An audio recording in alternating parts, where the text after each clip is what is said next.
네, 안녕하세요. 지금부터 저희 직위를 진행하도록 하겠습니다. 저희 오픈 채팅방 들어가셔서 영화에 대한 감상이나 질문 써주시면 제가 대신해서 읽어드리도록 하겠습니다. 저희가 8시 45분까지 진행이 돼서 시간이 넉넉한 편이라 많이 올려주시면 감사하겠습니다. 네, 그러면은 저부터 이렇게 네, 인사를 드리도록 하겠습니다. 이렇게 봐야 돼가지고 조금 불편하긴 한데 네, 저는 비하인드 홀이라는 영화를 찍었던 신서영이고요. 오늘 진행을 맡았습니다. 반갑습니다.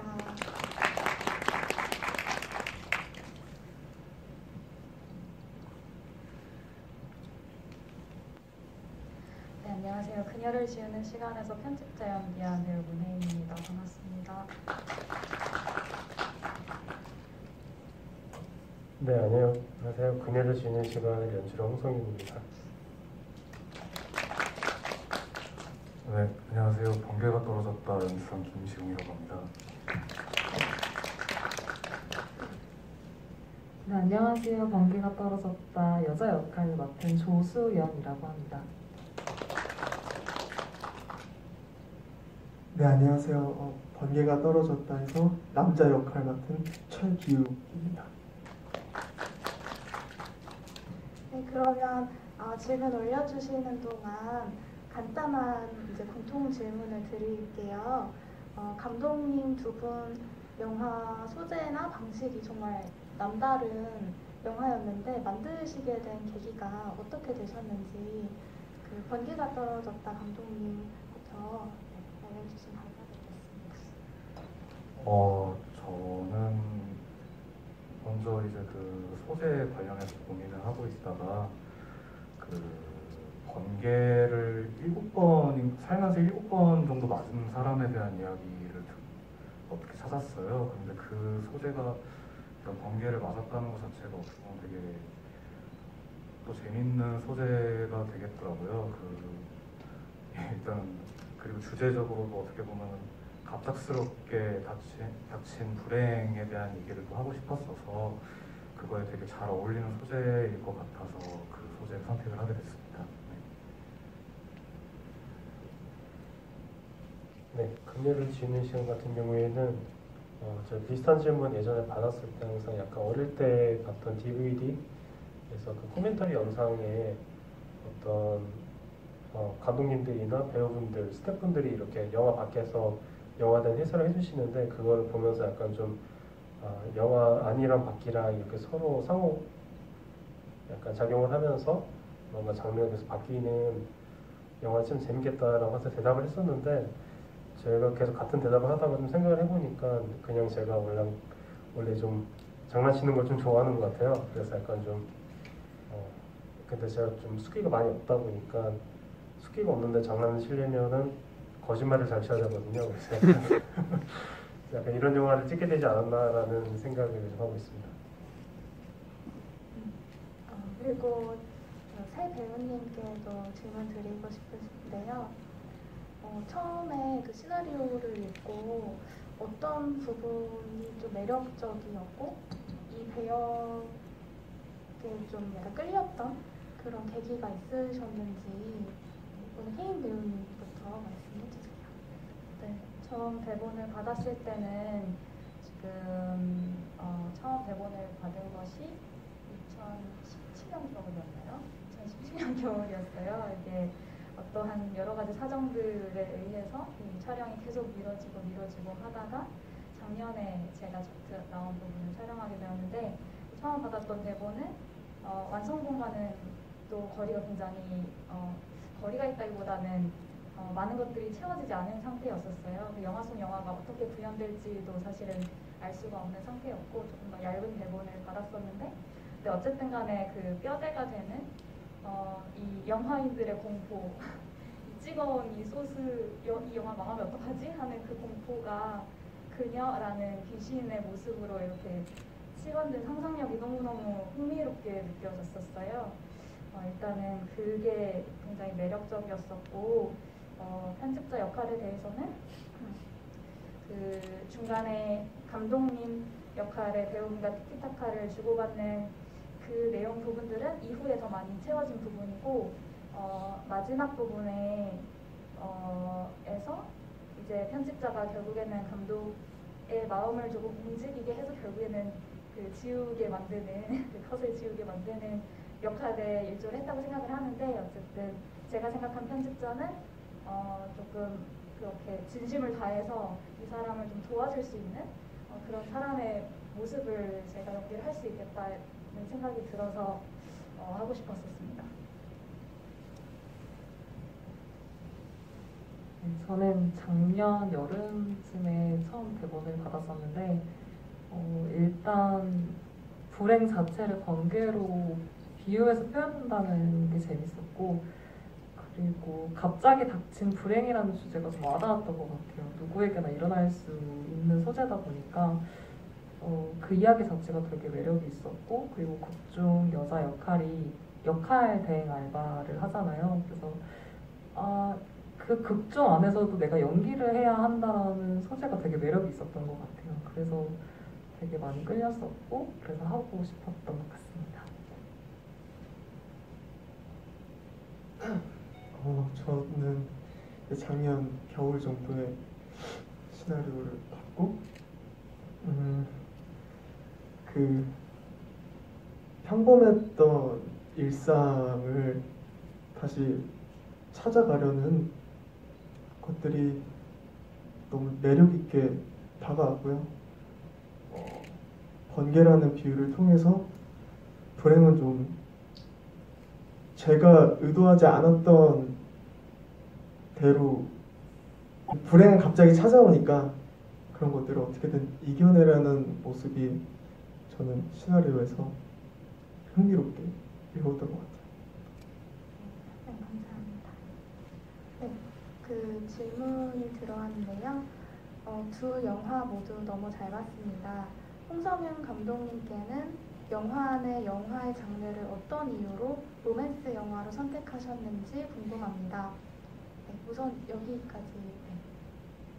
네. 일단 영화성 영화를 로맨스로 선택한 거는 일단 기본적으로 제가 로맨스 영화의 찐팬이라서 그런 거고요. 그리고 어쨌든 영화 밖에서 벌어지는 일들 그리고 결국 이게 공포로 가기 때문에 그거랑 정반대의 것을 셋업을 좀 하고 싶기는 했어요. 그리고 어쨌든 이 영화에 되게 많은 모습이 약간 저 자신을 투영하고 있기도 하지만 특히 감독이라는 캐릭터가 어떻게 보면은 어떻게 보면 제 자신의 모습이기도 하기 때문에 그 감독이 정말 좋아하는 로맨스 영화.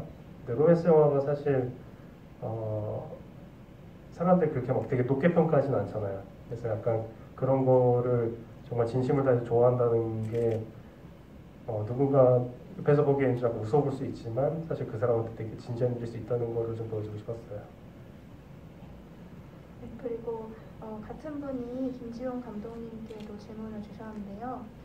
이 작품 속 모든 것이 전부 구도 자체가 힘을 가지고 있는 느낌이었는데 화면 뒤와 인물의 얼굴 위주의 구도 그리고 색감을 어떤 이유로 선택하셨는지와 레퍼런스로 삼은 작품이 혹시 있었는지가 궁금합니다. 질문이 되게 여러 개인데 네.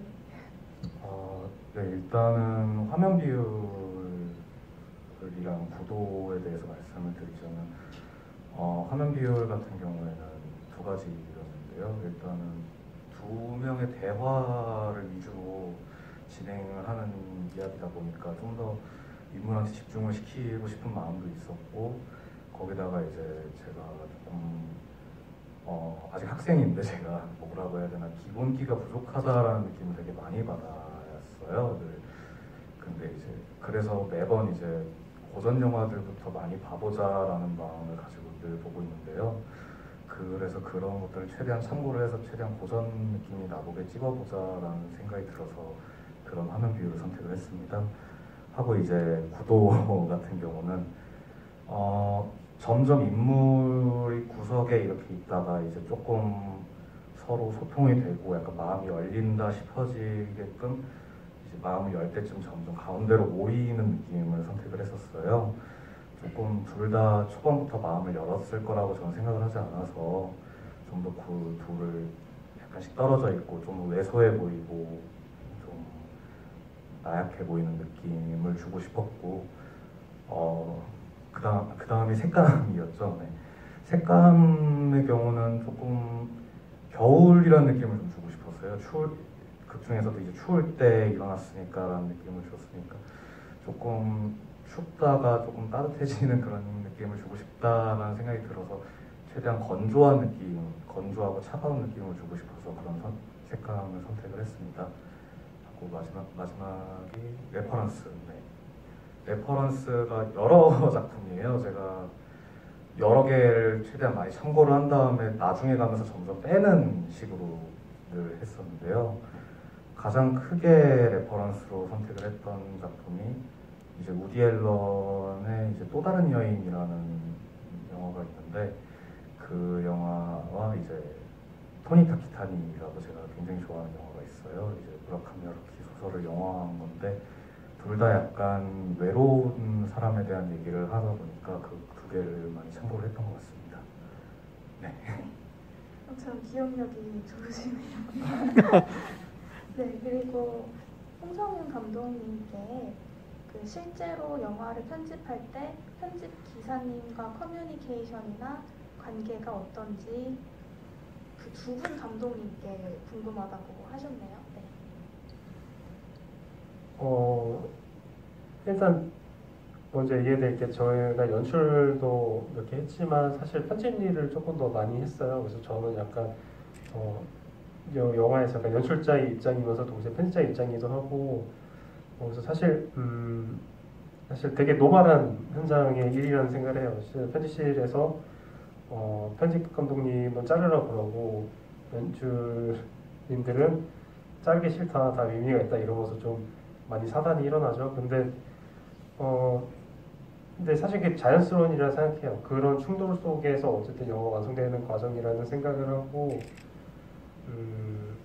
저는 편집 일을 할 때나 아니면 제가 편집 감독님 맡았을 때 최대한 저렇게까지 가지 않으려고 노력은 하는 편입니다. 뜻대로 되진 않지만.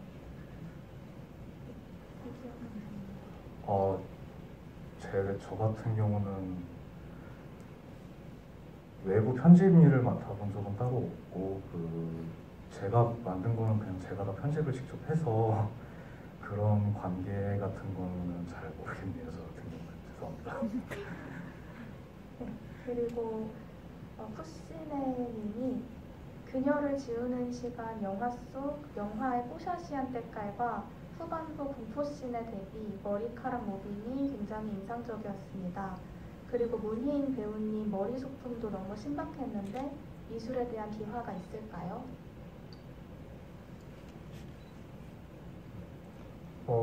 미술에 대한 비하보다는 사실 저 영화가 촬영 기간도 좀 되게 길었거든요. 한 3, 4년 됐으니까.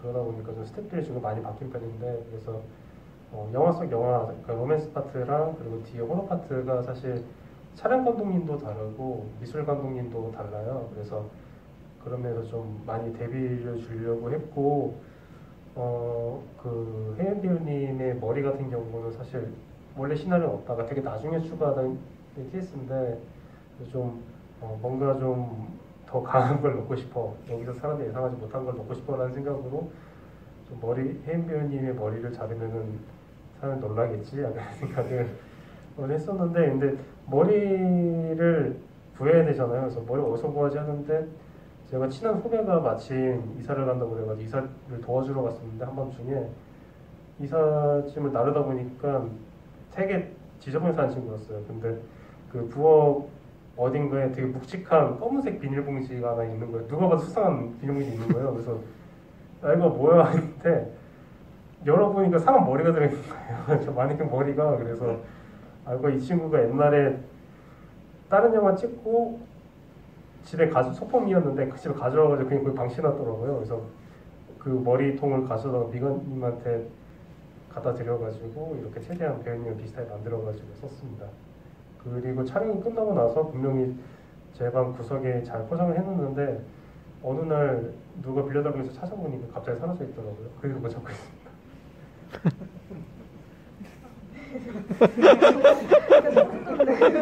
네, 답변이었는데요. 그 문예인 배우님께서는 그러니까 굉장히 다양한 장르의 영화를 많이 찍으셨는데 공포는 혹시 이번이 처음이신가요? 네네네. 이렇게 장르적인 특성 강한 건 처음 찍어봤네요. 그 머리카락과 사투가 굉장히 인상적이었는데 혹시 현장에서 어떠셨는지 되게 궁금했어요. 현장에서 찍지 너무 힘들었고요. 이게 이틀 안에 80컷이었나요? 8, 90컷을 굉장히 많은 커트를 좀 소화해야 되는 일정이기도 했었고, 그리고 이게 머리카락이 다 수작업으로 어쨌든 간에 이렇게 지금 보시면은 이렇게 머리카락이 조여 들어온다라는 액션으로 이제 영화상에서는 보이지만 그거를 푸르는 거를 이렇게 리와인드 하는 방식으로 구현을 한 거거든요. 근데 어쨌든 간에 그런 머리카락이 움직이는 액션이나 이런 여러 가지 여건으로 인해서 굉장히 어쨌든 빠듯한 시간 안에 뭔가를 해내야 되는 일정이었고, 그래서 약간 그 상황 안에 이렇게 약간 던져진 느낌으로 어떻게든 약간 해내자 이런 느낌을 했던 것 같습니다. 그리고 또 질문이 왔는데요. 김지용 감독님, 남자 주인공은 가족으로 돌아가는 연습을 한 것일 걸까요? 벗어나려고 연습을 한 것일까요? 라고 질문을 주셨어요. 의도 처음 썼을 때 생각으로는 벗어나건 돌아가건 일단은 마주를 해야 하잖아요. 그러니까 자기가 겪었던 일을 제대로 마주를 해야 그 앞으로의 뭐를 할지를 결정할 것 같아서 저는 개인적으로 쓰고 나서 엔딩 이후에 남자가 집으로 돌아간다는 얘기를 했잖아요. 그때 만약 그게 이제 드디어 제대로 마주를 해서 가족들을 한번 다시 보고 그 이후의 일은 저는 잘 모르겠다라고 생각이 들었어요. 그런데 물론 잘 돼서 뭐 얘기가 잘 풀려서 다시 가족들이랑 소통을 할 수도 있겠다 생각이 들었지만 동시에 또 그러지 못할 수도 있겠다라는 생각이 들어서 일단은 대신 그 둘 중 하나를 결정지으려고 된 거라고는 생각을 합니다. 네. 그리고 조수연 배우님께 남자 주인공과 관객들 두 사람에게 감정을 전달해야 하는 역할을 하셨는데 어렵지 않으셨나요? 극 중에서도 연기를 해야 하는 역할이어서 되게 흥미롭기도 했었는데 나레이션 부분이 좀 어려웠었던 것 같아요. 그래서 감독님께도 되게 많이 물어봤었는데 뭔가 처음에 이제 나레이션이나 이런 것들을 할 때는 또 너무 설명적인 것 같기도 하고, 근데 이 마음을 나도 담아야 할 것 같은데 이게 어떻게 잘 어우러지게 할 수 있을까, 그게 좀 고민이 많았었는데, 근데 한편으로는 약간 또 감독님의 마음으로 또 한번 생각을 해보자 그렇게 생각하다 보니까 좀 더 편하게 제가 여기 시나리오에서 읽었던 그대로 그 느꼈던 마음대로 갈 수 있었던 것 같아서 그 이후부터는 조금씩 풀리기 시작했던 것 같아요.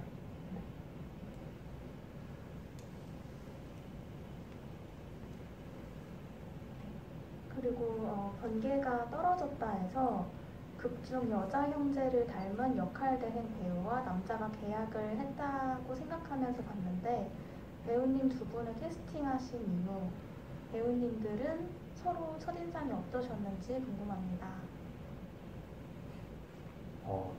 캐스팅 같은 경우는 두 분 다 추천을 받았어요, 사실. 그러니까 주변 사람들한테 이제 조수연 배우님 같은 경우는 이전에 영화를 두 번인가 같이 찍었던 이제 저랑 친한 배우 형이 하나 있는데 그 형이 군대 가기 전에 추천을 해주고 가셔가지고 그래서 저도 근데 실제로 이제 연극하시는 걸 제가 봤는데 너무 좋다라고 생각이 너무 많이 들어서 꼭 한번 같이 해보고 싶다는 생각이 들었었고 이제 최규욱 배우님 같은 경우는 제 주변 사람들한테는 되게 연기도 너무 잘하시고 성격도 너무 좋으시고 너무 좋으신 분이다 이런 얘기를 되게 많이 들었고 오히려 어떻게 보면 되게 같이 일할 수 있을까? 어떻게 내가 이분한테 제안을 드리지 싶어지는 정도로 많이 얘기가 돌던 분이셨어요. 근데 다행히 이제 또 조연출하는 친구가 제 동기인데 또 이렇게 또 같은 다른 촬영장에서 작업을 해보기도 하고 그래서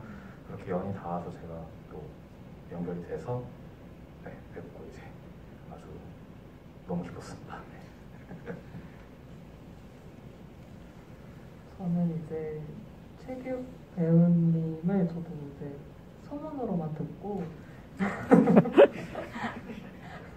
저도 한 번도 뵌 적은 없었는데 이제 저보다 학벌이 많이 높으세요. 그래서 약간 되게 어떤 분일까 많이 궁금했었는데 이제 막상 뵈니까 너무 샤이하시고 또 친절하셔서 되게 이미지랑 많이 달랐었던 것 같아요. 제가 느꼈을 땐 저는 그랬습니다. 아, 네. 감독님 이야기도 저도 계속 들렸었고요. 조세훈 배우님도 많이 소문 들었고요. 그래서 직접 처음 뵀을 때 큰 어려움 없이 좀 각자가 갖고 있는 생각, 아이디어 좀 연출님께 영역을 침범할 수도 있는 부분일 수도 있잖아요. 어떤 제안을 하면. 근데 연출님께서 다 받아주시고 같이 잘 골랐고 조수연 배우님이랑도 처음 작업하는 건데 굉장히 좀 익숙했던 것처럼 작업을 잘 해서 좋았습니다. 굉장히 현장이 훈훈해질 것 같다는 느낌이 드는데요. 네, 또 질문이 들어왔는데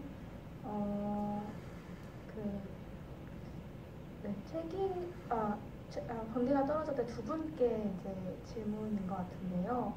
이 이야기에서 남자가 과거 누나와의 기억을 되살리려는 행동을 이해하는 데 있어서 어떤 어려움이나 공감대가 있으셨는지 궁금합니다.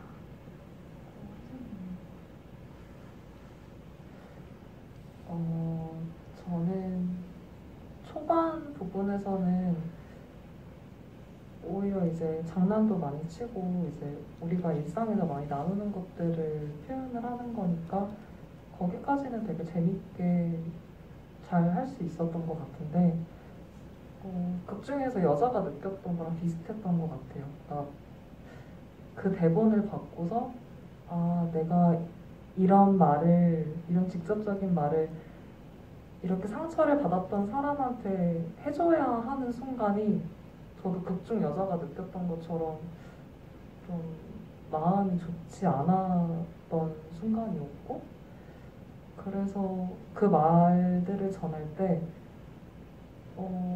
연기지만 약간 괴리감이 있었던 것 같아요. 그러니까 연기처럼 또 해야 되는데 그렇다 보니까 이 마음이 또 전달이 되나? 그럼 내가 이 사람을 제대로 이해를 하고 있는 건가? 약간 그런 괴리감이 좀 있었던 것 같고 극중 여자가 느끼는 지점하고 제가 배우로서 이거 연기할 때 하고 지점이 계속 영화 내내 같이 흘렀던 것 같아서 시점이 좀 그때가 제일 어려웠었던 것 같아요. 네.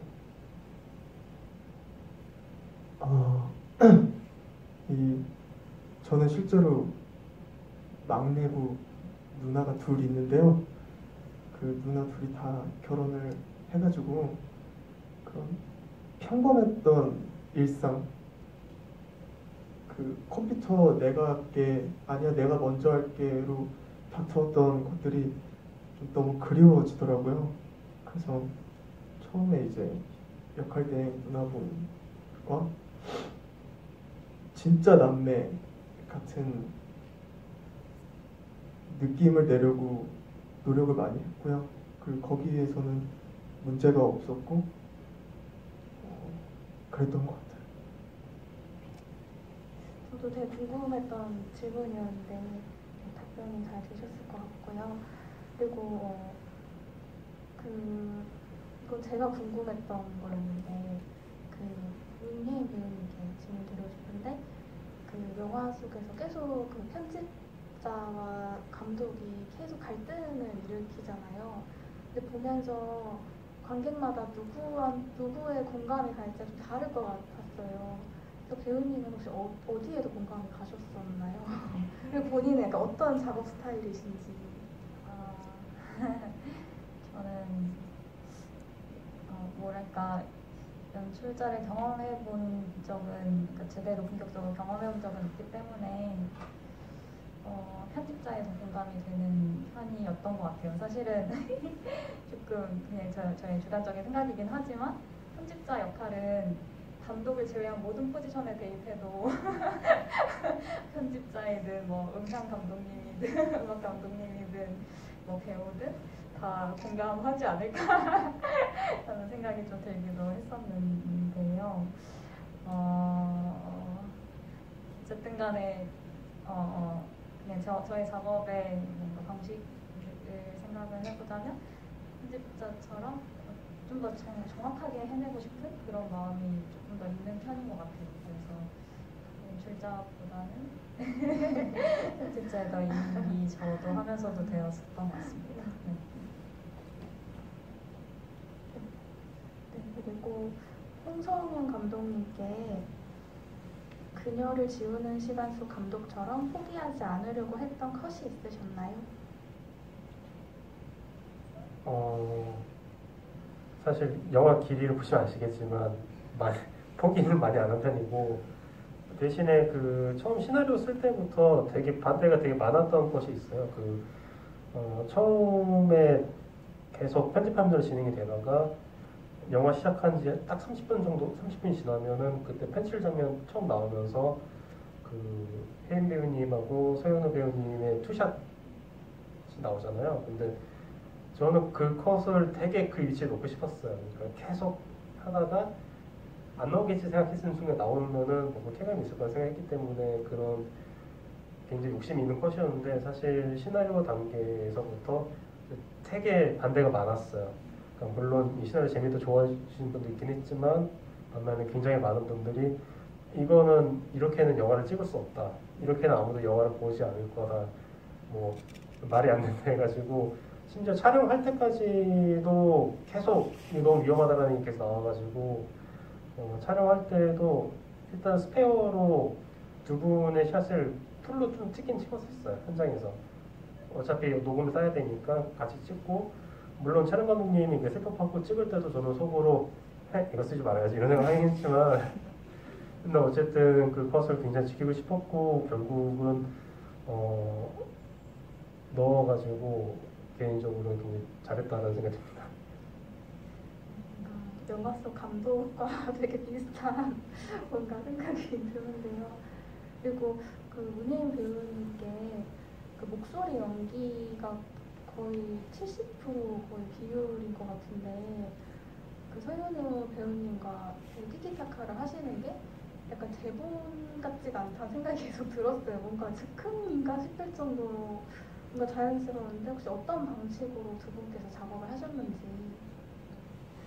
일단은 그게 즉흥처럼 느껴지는 거는 아마도 저희가 리허설을 했던 것이 이제 미팅을 하면서 찍어놓은 소스를 보고 그에 대한 약간 실제로 저랑 서현우 배우님이 감독이고 편집자였으면 어떤 리액션을 했을까를 되게 여러 번 반복해서 그것을 남겨놓았고 그 중에서 좋았던 것들을 감독님께서 촬영을 하셔서 대본을 완성을 하셨거든요.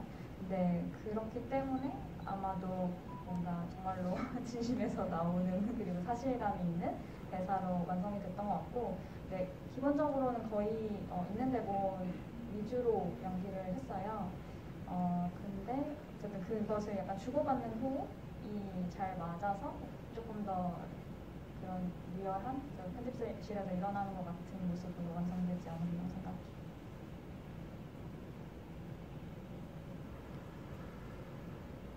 네, 잠시 질문이 지금 멈춰 있는데 이거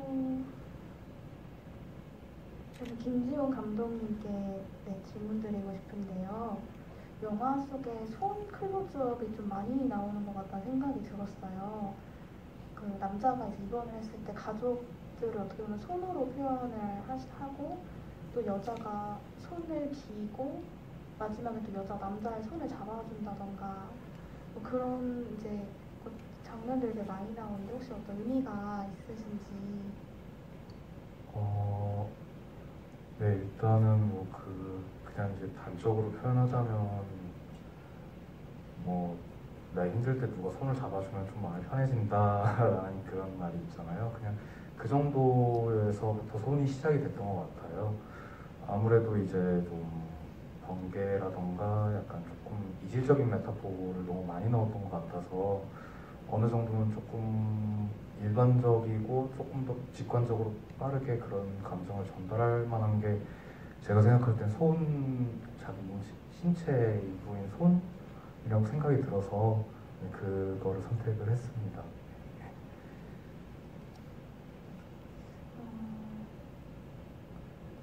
그리고 그 조수연 배우님께 더 궁금한데요.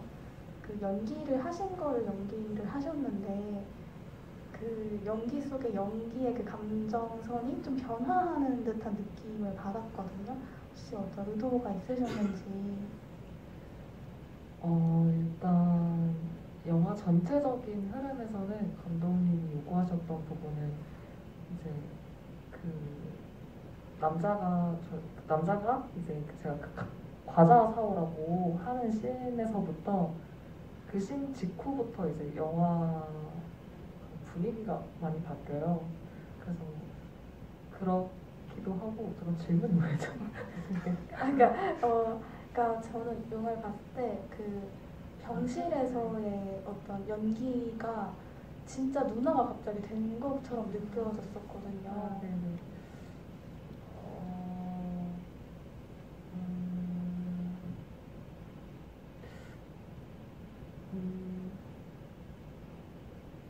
뭐라고?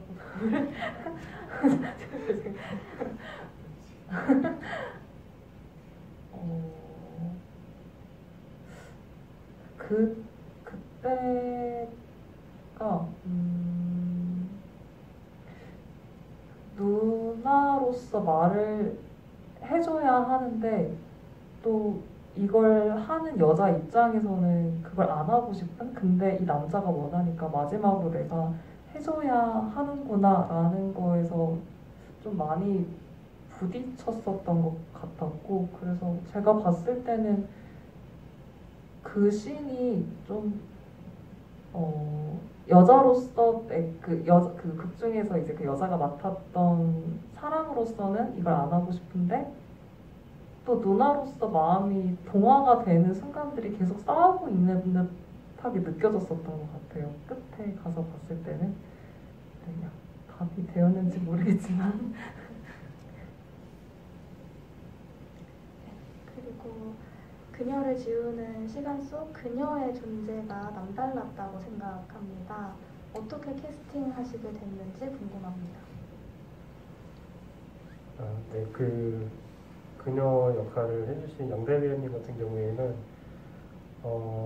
처음에 캐스팅할 때부터 사실 뭐 대사가 있는 역할 아니잖아요. 그래서 되게 비주얼이 되게 중요하다고 생각을 했고, 그래서 약간 좀 일단 이미적으로 봤을 때 되게 팔다리가 길고 그래서 되게 동작이나 이런 게 그로테스크한 게 좀 표현이 가능하면 좋겠다라는 생각을 해가지고 약간 좀 아크로바틱이 가능하시거나 약간 팔다리 기신 배우님들 좀 찾으려 노력을 많이 했어요. 그래서 되게 찾아다니다 근데 잘 안 나와가지고 조금 더 넓혀보자 이래가지고 그 무용하는 분들이나 발레하는 분들까지 넓혔었고, 그래서 영대 배우님 같은 경우에는 실제 무용을 하시는 분이세요. 그래서 지금은 발레단에서 발레를 하고 있는 전문 무용수시고, 그래서 그분을 만났는데 일단 이미적으로도 너무 팔다리 길거나 약간 이런 이미지가 너무 완벽했고, 그리고 어떤 그 현대무용을 하셨기 때문에 그 어떤 아크로바틱한 몸, 그리고 사실 영화에서는 잘 활용되지 못해서 아쉽긴 하지만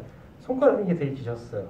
딱 손을 보는 순간에 이거 귀신 손인데? 이런 생각이 들어가지고 너무 좋아서 바로 약간 캐스팅을 했던 그런 케이스입니다.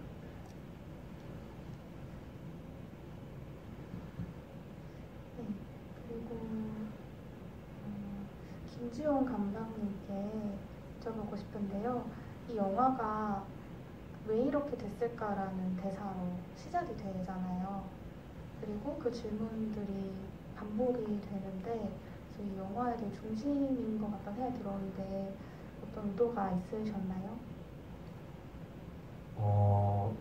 일단은 저는 이 영화로 물론 이 불행이라는 게 어떻게 뭐 인과관계가 있을 수는 있겠지만 정작 당하는 사람들한테는 되게 갑작스럽고 우연하게 다가오는 것들이라고 생각을 했어요. 그러면 보통 이제 안 좋은 일이 생기거나 이러면은 왜 이렇게 됐지라는 생각이 드는데 솔직히 아무리 생각해도 잘 모르겠더라고요. 이게 원인이 막 명확하게 없는 경우도 많고 이러다 보니까 어떻게 보면 그 불행에 대한 어떻게 가장 크게 많이 늘 드는 생각이 왜 이렇게 됐을까라는 생각이었고, 그리고 후반에 그 대사에 잘 모르겠다 뭐 이런 류의 대사를 넣었는데, 예, 그게 아마 제가 아무리 그 질문에 대해 생각을 해봐도 잘 모르겠다라는 마음이 들어서 네, 그렇게 연결이 되는 것 같아서 집어넣게 됐습니다. 그리고 최기욱 배우님께 여쭤보고 싶은데 사실 그 설정이 되게 어렵다고 느꼈어요. 되게 갑작스러운 사고로 어린 나이에 6년간 식물인간 상태로 살다가 1년 전에 깨어났다는 상태가 사실 되게 체험하기 어렵고 상상하기 어려운데 혹시 어떤 식으로 약간 표현해야겠다 생각하셨던 게 있으셨는지 궁금했어요. 근데 저도 그런 부분에서 되게 고민을 많이 했었는데 첫 번째로 감독님이랑 이야기를 했고 저도 생각을 한 게 연기로서 좀 표현을 하려면 슬픈 거에 너무 빠지면 안 되겠다. 보였을 때 너무 슬픈 거에 빠지면 좀 관객분들께서 보시기나 영화 자체가 너무 무거울 수 있다고 생각을 해서 감독님께서 말씀하신 것처럼 그 남자는 계속 마주하려고 노력을 하잖아요. 그래서 일단 첫 번째로 슬픈 거에 빠지지 않는 게 우선이었고요. 그래서 그 극 중에서 농담식으로 좀 풀려는 모습이 나와요. 역으로 상대를 배려해서.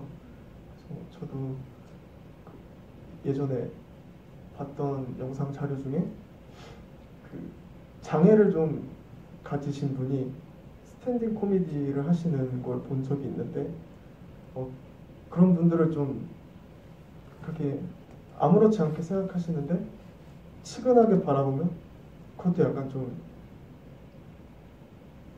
어떻게 보면 차별이라고 생각이 들어서 그런 것들을 많이 넣었고, 또 식물인간 관련 영상을 봤는데 다 듣고 있었다 라고 외국에 한 분들 계시더라고요. 그래서 일어나셨는데 사실은 다 듣고 있었다. 뇌서 판정을 받았지만, 그래서 배우적으로 접근을 할 때 굉장히 그런 자료들을 좀 많이 보고 감독님이랑 많은 대화를 나눴던 것 같아요. 마주하려고 노력했던 것 같아요. 홍성은 감독님께 편집실 시퀀스에서 그녀가 등장하지 않고 머리카락만 등장하는 이유가 궁금합니다.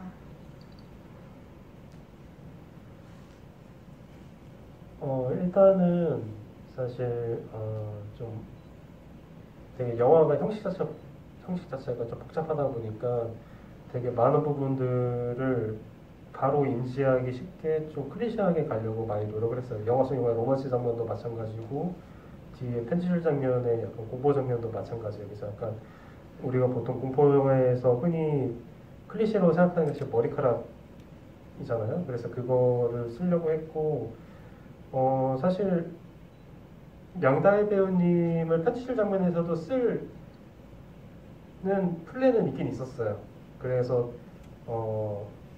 원래는 사실 지금은 머리카락이 조여 들어가지고 약간 사람들 목 자르고 이런 식으로 어떤 위기가 가지만 맨 처음 계획은 머리카락이 약간 물처럼 점점 이렇게 편집실 차오르다가 편집 감독님이 먼저 익사하시고 그 다음에 저기 서영을 배우님도 익사하는 그런 전개였는데 그런 상황에서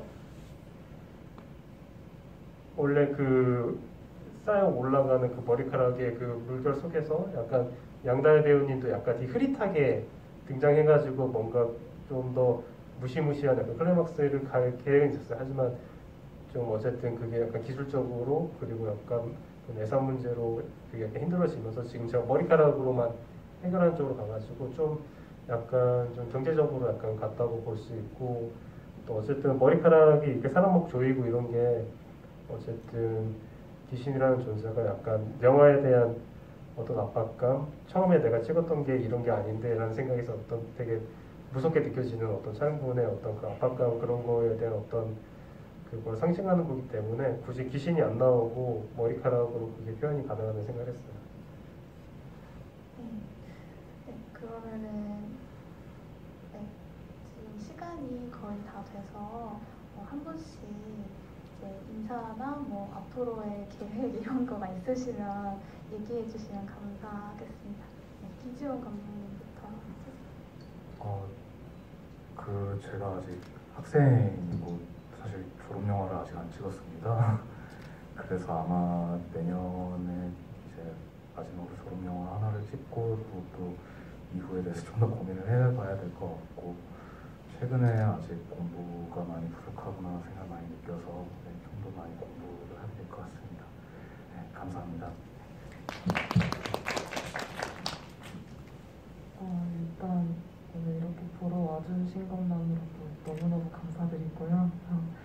저는 계획되었던 촬영들을 일단은 다 끝냈고 저는 이제 1월에 이제 공연 예정 중인 연극을 이제 준비 중인데 사실 언제 단기가 다시 또 바뀔지 몰라서 지금은 일단은 매일 명수를 확인하면서 좀 기다리고 있어요. 그래서 바람은 나아져서 공연을 하게 되는 것이 이제 목표인데 아직까지는 연습하면서 대기 중이고요. 그래도 이런 어려운 시기에 보러 와주셔서 정말 다시 한번 감사드립니다. 네, 보러 와주셔서 너무 감사드리고요. 저는 이런 GV를 처음 해봐서 정말 너무 떨리는 마음으로 임했고요.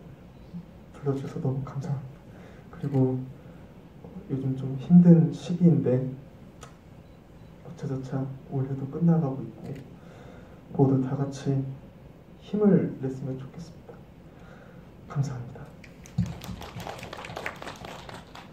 저 혹시 제 얘기하기 전에 사실 오늘 원래 저희 영화 속 영화 주인공인 박수현 배우님이 오시라서는 못 오셨는데 저한테 좀 읽어달라고 메시지를 보내주셨거든요. 네, 타임을 놓치고 있다가 좀 읽어드리겠습니다. 잠시만요. 네, 읽어드리겠습니다. 박수현 배우님입니다. 안녕하세요. 오렌지 필름 상영회에 오신 여러분, 수연 역을 맡은 박수현입니다.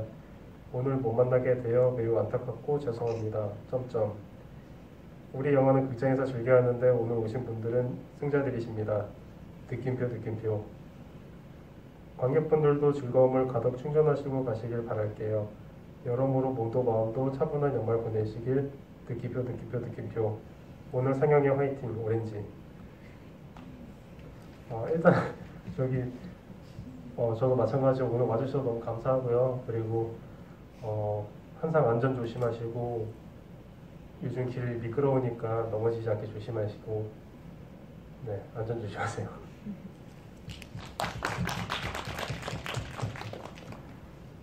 네, 저는 영화를 보지는 못했는데 극장에 들어오는 순간 너무 깜짝 놀랐어요. 많은 분들이 영화를 보러 와주셔서 이 어려운 상황에도 거론해주셔서 정말 너무너무 감사드리고요. 그리고 감독님이 지난주에 같이 이 몸을 이끌고도 극장을 계속 찾아다니면서 상영을 지키시는 걸 보면 감독님의 영화를 향한 애정을 확인하면서 다시금 새삼 놀랍기도 한데요. 어쨌든 올해 공들여서 만든 영화이고 저희 올해 마지막 상영 기회인 것 같아요. 오렌지 필름에서의 상영이. 어쨌든 관심 가져주셔서 감사했습니다. 네, 모두 건강 조심히 연말 맞으셨으면 좋겠습니다. 감사합니다. 감사합니다.